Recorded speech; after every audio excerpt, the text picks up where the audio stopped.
বলছিলেন যে আপনারা শাকিব ভাইয়ের এত অ্যাওয়ার্ড, এই আপনাদের অ্যাওয়ার্ড শেলফ বানাতেই একটা রুম লাগবে। তো আমি বলছিলাম যে আমি তো এত বড় মেকআপ স্টার না, তবে আমার ইন্ডাস্ট্রিতে, ব্র্যান্ড প্রমোশন ইন্ডাস্ট্রিতে আমি সর্বাধিক সম্মাননা পেয়েছি।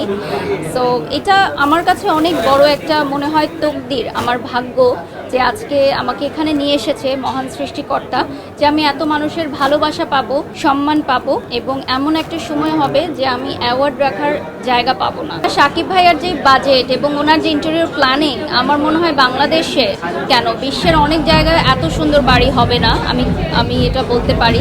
আমি তো খুব সামান্য, আমি নিজে যতটুকু পেরেছি ওটা দিয়ে আমি করেছি।